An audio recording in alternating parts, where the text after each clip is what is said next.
Paul's influence on the New Testament and the background of Acts. Many people call the book of Romans the fifth gospel. It's also called Paul's gospel. Paul influenced most of the New Testament. He wrote 13 epistles. He also had great influence on Peter and John, and the truths that he was commissioned to reveal show up in their writings. For example, the Gospel of John, written from Ephesus, can be laid on top of the letter to Ephesus, and the truths Paul taught the Ephesian church can be seen in John's Gospel. Amen. Even the Gospel of Luke and the book of Acts are heavily Pauline because they were written by Luke, who was Paul's traveling companion and physician. While Luke did collect the stories and assemble them, his view would have been very grace-oriented. You can see a law/gospel dynamic working in the Gospel of Luke.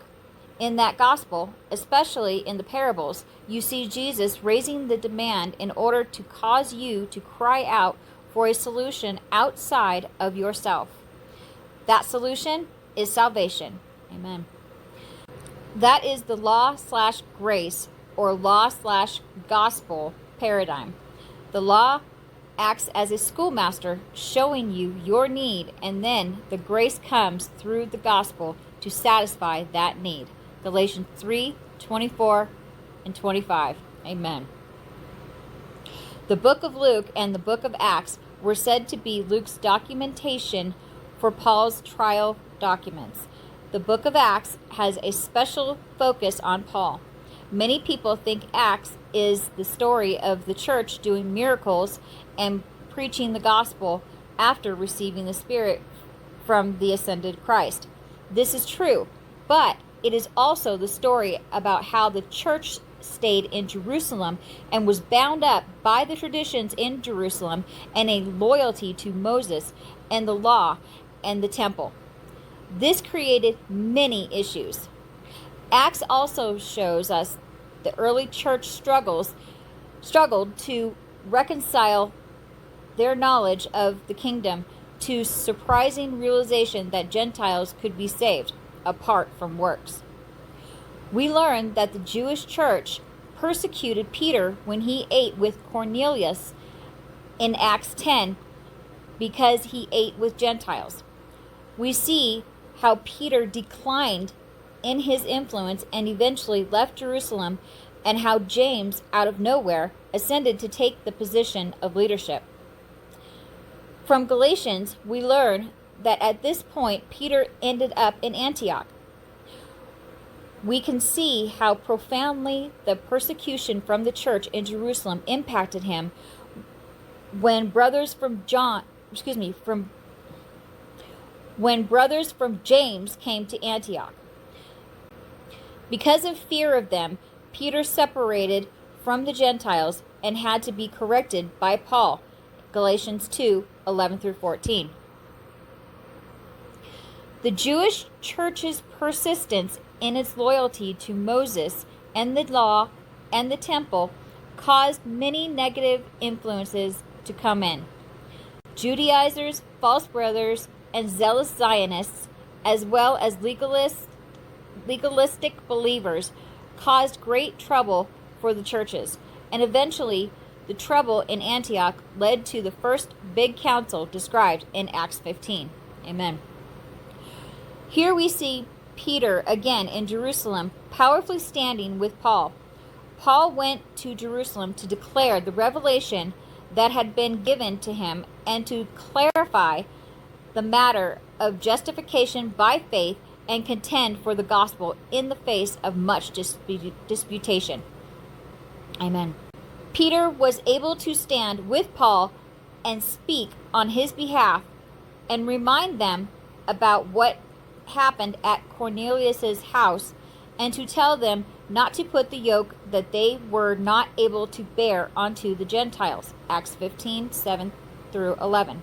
Furthermore, he told them that the Jews must be saved just as Gentiles by faith alone, apart from the works of the law.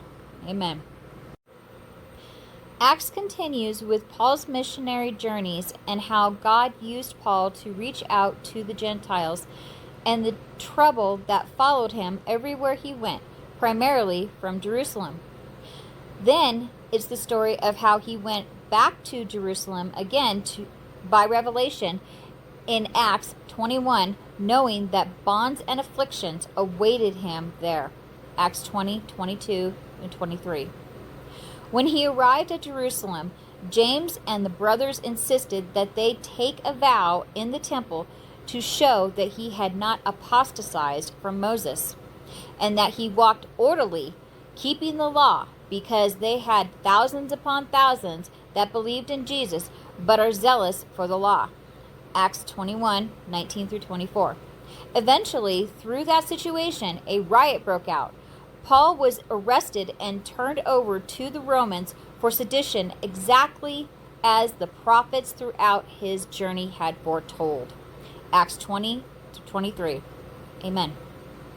He appeared to Caesar, Acts 25:11, and this became his opportunity to take the gospel to Rome, which represented the whole world. Then finally, we see him make an official turn away from Israel.